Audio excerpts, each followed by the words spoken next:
Hi, Nancy. It's great to meet you. Would love it if you could just introduce yourself and talk about how long you spent as ED and when you worked with NARAL. Yes, thank you. And thank you for including me in this project.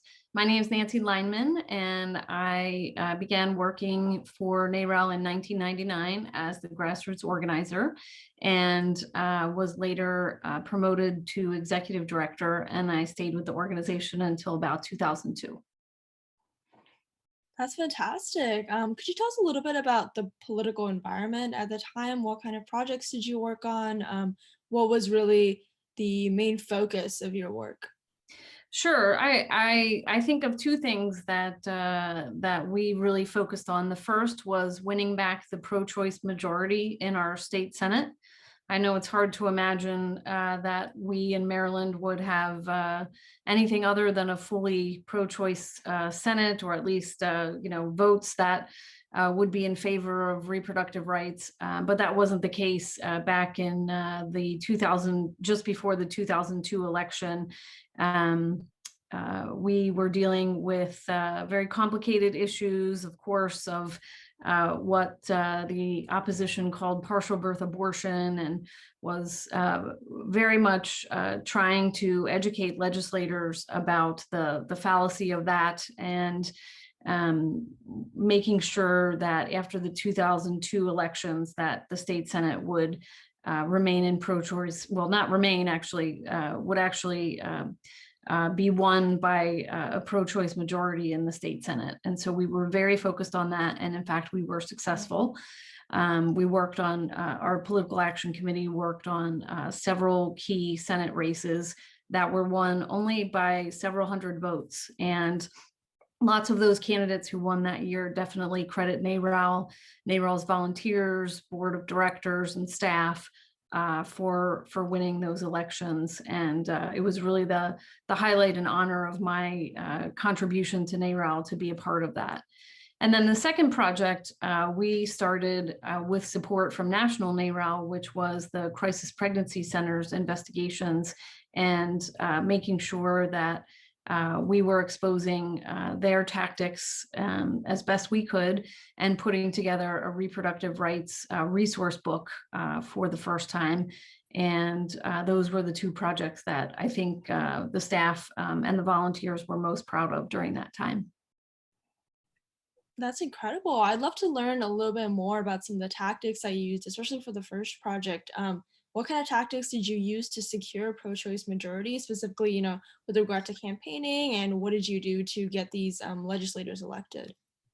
Sure. So the campaign tactics don't change all that much over the years. It's really just getting out the vote, educating voters, mobilizing voters, making sure that you're identifying voters who are likely to be single issue voters, that, reproductive rights is such an issue for some people that it really speaks to someone's values. And so if someone is pro-choice, you can generally expect them to trust constituents, to trust women, to trust doctors, to be in favor of healthcare, things of that nature. And so for a threshold issue like abortion rights, there is a select group of voters who believe that this is a very key, very essential element of any election.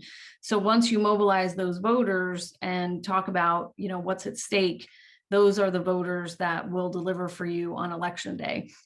And so that's what we did. We did postcard mailings, we did door knocking, we did fundraising, sending volunteers into campaigns, things of that nature. And many of the candidates that we worked for in those years were certainly appreciative, and credit their victories to NARAL and its volunteers.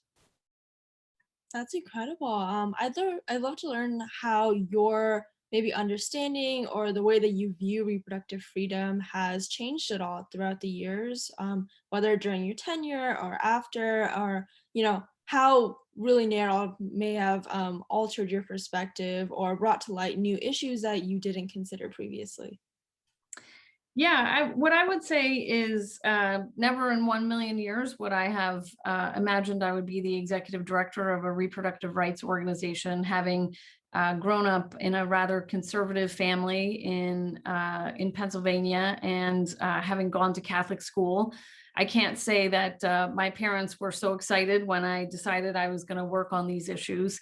But over the years, also having gone through a pregnancy and had some of my own issues related to reproductive rights, including going through IVF treatments, many that were unsuccessful several times before we had our daughter.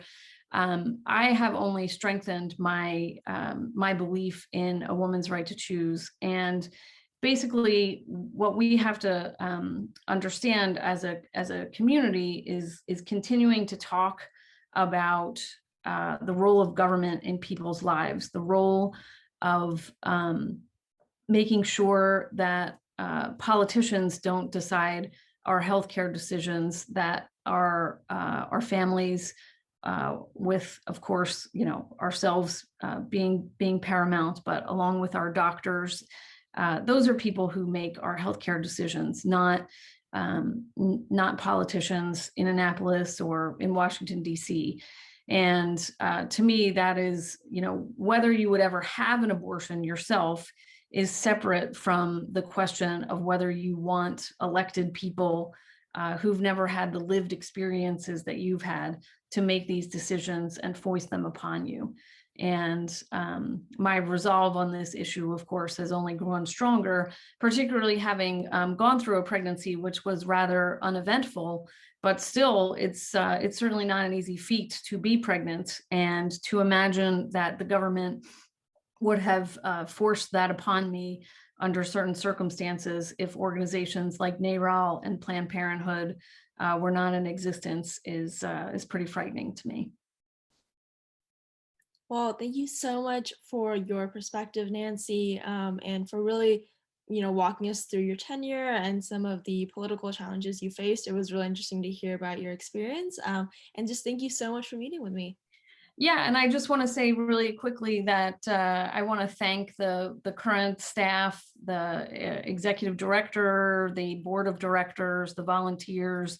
Without all of those people working together on this very, very important issue, we would be not in as good a place as we are. And so it is because of the community reach that the organization has, the importance of the issue, the personal nature with which we talk and work on this issue is what has made our state rather successful in codifying Roe versus Wade into state law, and passing some of the most progressive and important legislative endeavors to protect a woman's right to choose. And it's been my honor to be affiliated and part of the organization. And I would like to just thank everybody that has ever contributed to the mission, whether through a volunteer or through being a volunteer or writing a check.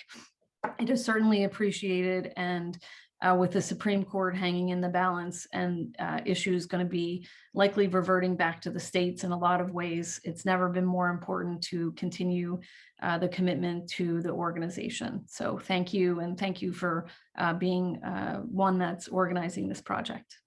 Well, thank you so much for your kind words, Nancy. And again, it was fantastic meeting you. You take care. Have a good day. You too. Bye-bye.